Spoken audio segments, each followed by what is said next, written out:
Embody feminine power, passion, and confidence. How here, your freedom illuminator. It's not a rejection, but a direction to unapologetically you. Sometimes we receive gifts from life in different forms and shapes. The question is, are you always in the moment? Are you always present with what is? To realize that you are being called forth to the greaterness that is within you. What are your prayers? Because at times we pray, we are asking. But the problem is that at times when you ask from fear, when the gift appears, you are not going to recognize it. Because your mind will be operating from lack, from the perception of what you thought a gift has to be. And I know that yesterday it was a Valentine's Day, which we associate more with love from someone else, from outside of ourselves. And I love love because it comes in many different forms. And at times we deny it because we have been trained and groomed from little girls that one day a man will come along. One day a man will come and kiss your insecurities. One day a man will come and kiss your unworthiness. Only to realize that one day a man will come so that you can find a connection to yourself. Have you been rejected? That's a question that I want to ask you. How did you take that? How was it for you? Did you feel the pain and hold into the anger and feel like somebody else owes you something and you have to hold into that so much that they have to pay for it? I know because I walked that path. I know how it feels like to feel like somebody owes you something. You are entitled to revenge, or somehow you have to tell the whole world how you were treated.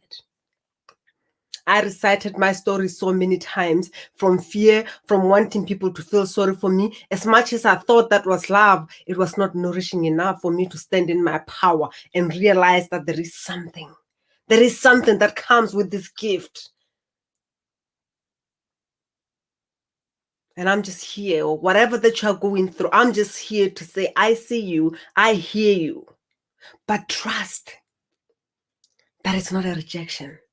It is a direction to the unapologetically you. It is a direction for you to finally release that which you have identified with, to release what you have been afraid of. Because at times we are afraid of losing somebody to an extent that we make it happen. Because as women, we are creators. We bring things into existence.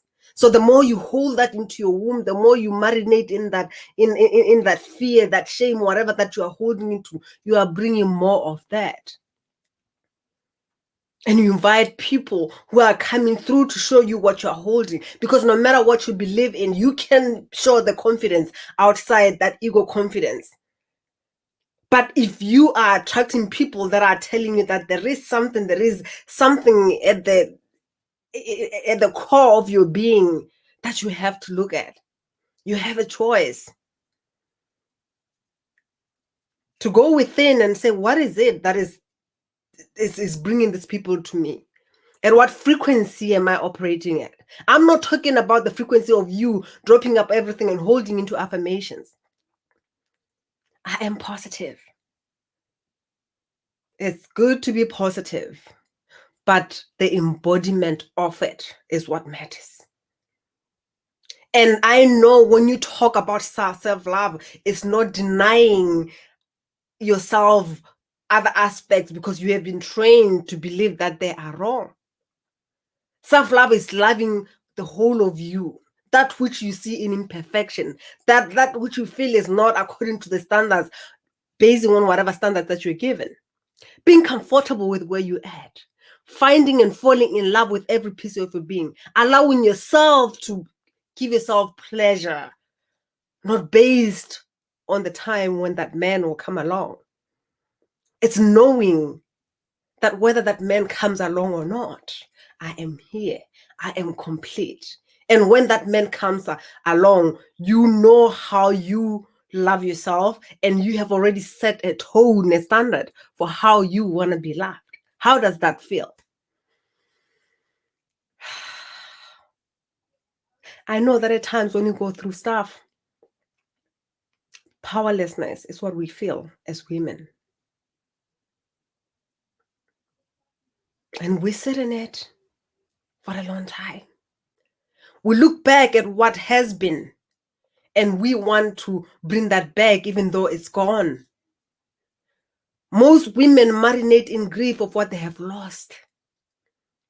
And they don't see the door that is already open, the door that is already calling you forth to say, I am here for your greatness. I am here to show you who you really are, not what you were told you were. And this is the grief that our great-grandmothers and our grandmothers and our mothers have gone through. They were told who they are not so that they can be easily controlled. And you have a choice to fall into that. To marry the culture, to marry the religions, to marry whatever that you told you are. To believe in the outer appearance or whatever that you hold within you. Or you can embody the richness, the abundance that you are from within, the wholeness that you are. And bring into existence that outer desires that you want. Because it's not from outside to inside, it's from inside to outside.